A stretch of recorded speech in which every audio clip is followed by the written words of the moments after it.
Baiklah, Assalamualaikum warahmatullahi wabarakatuh. Perkenalkan, nama saya Swatuna Hasana, NIM 2110206027 dari Prodi Manajemen Pendidikan Islam. Di sini saya akan menyaksikan sebuah buku yang berjudul tentang Pendidikan Kaum Tertindas, penulis Paulo Freire, terbit cetakan pertama Februari 1985, penerbit PT Temprian Jakarta, didistribusi LP3S. Halaman 207. Buku Pendidikan Kaum Tertindas ini terdiri dari 4 bab. Penjelasan masing-masing bab ini menjelaskan secara rinci bagaimana itu tertindas. Secara maknawi maupun secara mindset, bab pertama lebih kepada penjelasan umum, apa itu menindas dan apa itu tertindas. Penindasan dideskripsikan sebagai usaha dehumanisasi kelompok penindas kepada kaum lemah. Proses dehumanisasi ini berjalan sistematis dan struktural. Ada kalanya kaum tertindas memiliki keinginan untuk balas dendam dan membalikkan keadaan pada kaum penindas. Cara mereka untuk membalikkan keadaan tidaklah salah, namun pada akhirnya yang terjadi adalah penggunaan cara penindasan versi baru. Jadi bukannya menghapus keseimbangan antara penindas dan penindas, malah mempengaruhi siklus tersebut. Situasi ini dapat dihilangkan dengan pemberian pemahaman baru kepada kedua belah pihak, baik itu yang menindas ataupun yang tertindas. Pada bab kedua, buku ini Paulo Freire menjelaskan tentang proses pendidikan yang dialami oleh kaum tertindas.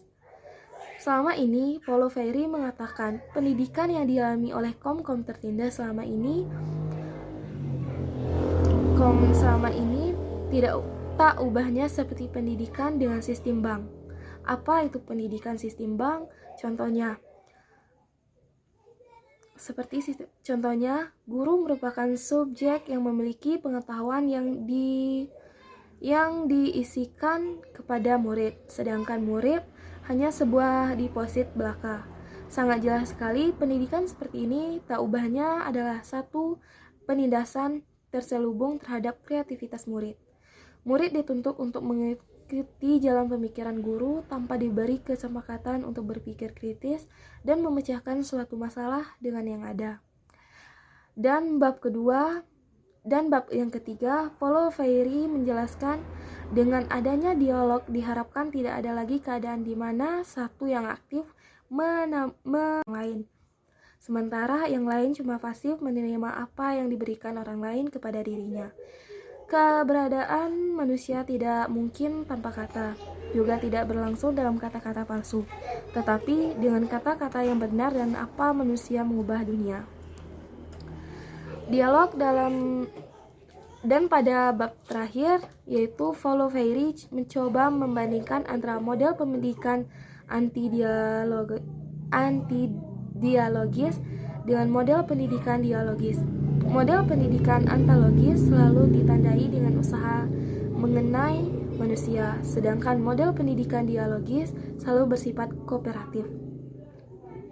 Di dalam buku Pendidikan Kaum Tertindas ini disebutkan bahwa teori-teori tindakan antidialogis dikenal istilah-istilah seperti penaklukan, pecah atau dikuasai, manipulasi, dan serangan budaya. Sedangkan teori-teori tindakan dialogis dikenai istilah-istilah kerjasama, persatuan untuk pembatasan, organisasi, dan sintesa kebudayaan.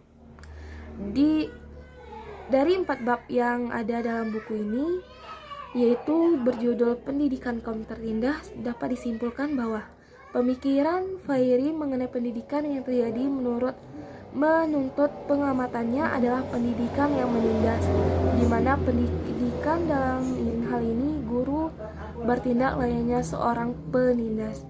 Murid pun secara sadar menjadikan dirinya sebagai orang yang ditindas. Semua itu tidak lepas dari lingkungan sesat yang awalnya telah dimulai dan agaknya sulit untuk diputus, di mana orang-orang dulunya tertindas akan membalik menjadi penindas. Bukannya mengubah kontradiksi yang terjadi, tetapi malah melestarikannya. Sekian resensi yang saya simpulkan dari sebuah resensi buku yang berjudul Kom Penindas. Jika terdapat kesalahan, saya mohon maaf. Saya tutup dengan wabillahi taufiq wal hidayah. Wassalamualaikum warahmatullahi wabarakatuh.